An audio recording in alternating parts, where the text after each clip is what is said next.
नमस्कार दोस्तों, हम लोग फोर्थ पेपर की फर्स्ट यूनिट रिवाइज कर रहे थे जिसमें ये हमारा दूसरा पार्ट है। और इसमें हम देखेंगे भारत में निर्देशन आंदोलन का विकास और इसके बाद देखेंगे निर्देशन के प्रकार, जिसमें हम शैक्षिक निर्देशन, व्यावसायिक निर्देशन और व्यक्तिगत निर्देशन की बात करेंगे।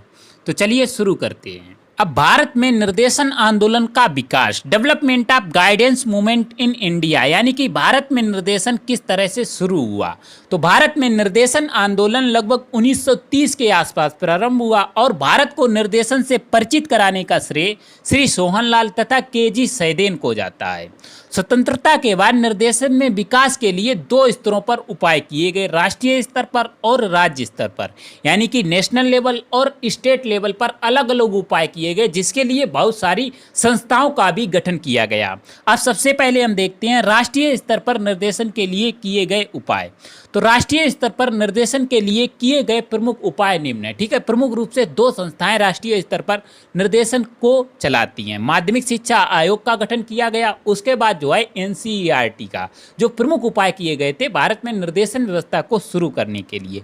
अब सबसे पहले हम देखते हैं माध्यमिक शिक्षा आयोग 1952-53।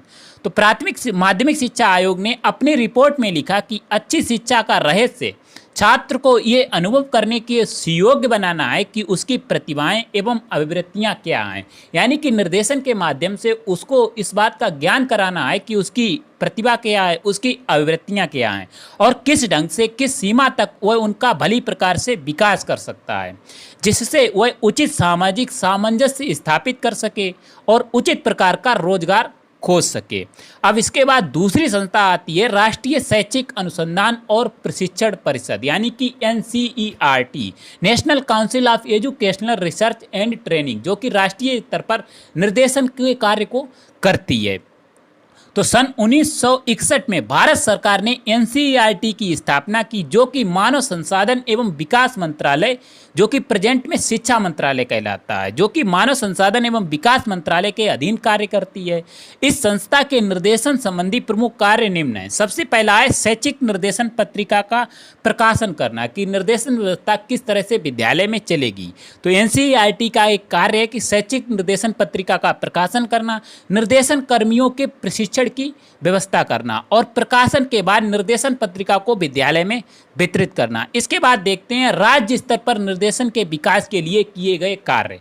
तो राज्य स्तर पर जो निर्देशन प्रक्रिया है उसको चलाने के लिए राज्य शैक्षिक अनुसंधान एवं प्रशिक्षण परिषद, यानी कि एससीईआरटी, हर राज्य की अलग अलग एससीईआरटीज होती हैं। ठीक है, यानी कि state council of educational research and training, यानी कि केंद्र स्तर पर जैसे एनसीईआरटी होती है, वैसे ही हर राज्य की एक एससीईआरटी होती है, जो कि निर्देशन प्रक्रिया को सुचारू रूप से चलाती है।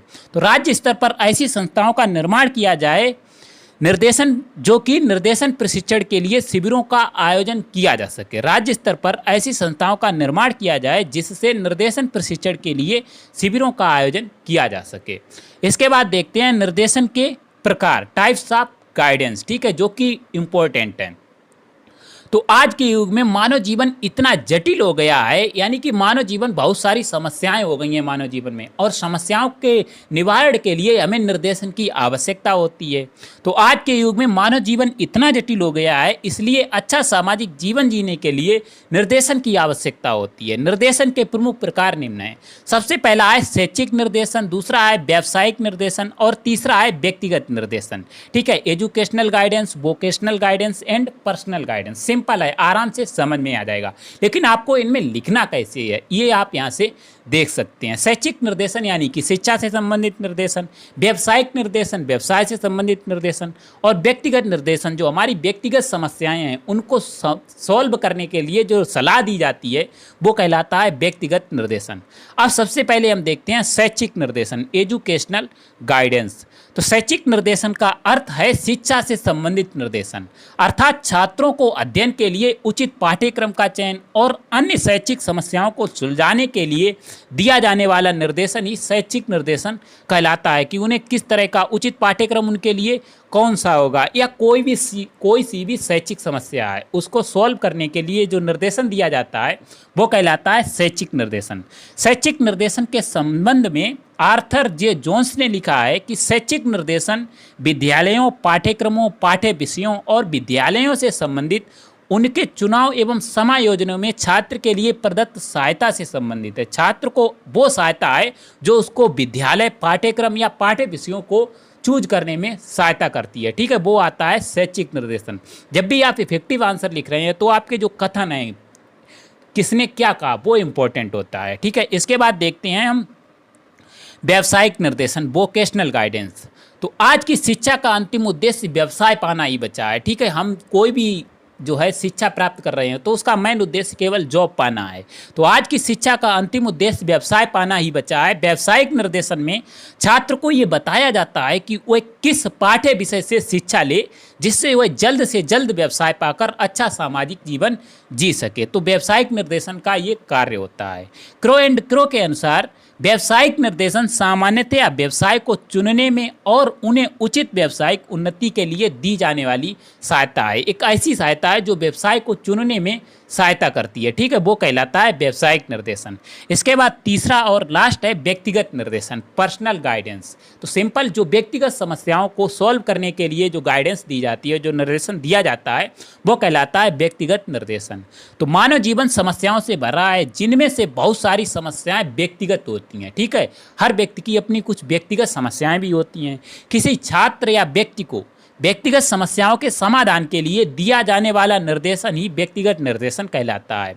क्रो एंड क्रो के अनुसार व्यक्तिगत निर्देशन जीवन के सभी क्षेत्रों में अभिवृद्धि और व्यवहार के विकास के लिए दी जाने वाली सहायता है। ठीक है, तो ये आपकी फर्स्ट यूनिट यहाँ पर पूरी तरह से समाप्त होती है। अगर आप इन नोट्स का PDF डाउनलोड करना चाहते हैं तो उसका लिंक आपको इस वीडियो के डिस्क्रिप्शन बॉक्स में मिल जाएगा। इसके अलावा डिस्क्रिप्शन बॉक्स में आपको B.Ed सेकेंड ईयर की भी एक अलग से प्लेलिस्ट मिल जाएगी और 4th पेपर की भी अलग से एक प्लेलिस्ट मिल जाएगी। अगर आप उन वीडियोज़ को देखना चाहते हैं तो आप वहाँ से उनको देख सकते हैं। आपको ये वीडियो कैसी लगी आप हमें कमेंट बॉक्स में ज़रूर बताइएगा, क्योंकि आपके जो कमेंट्स हैं वो ही हमें मोटिवेट करते हैं और ज़्यादा वीडियो बनाने के लिए। उम्मीद है आपको वीडियो पसंद आई होगी। Thanks for watching.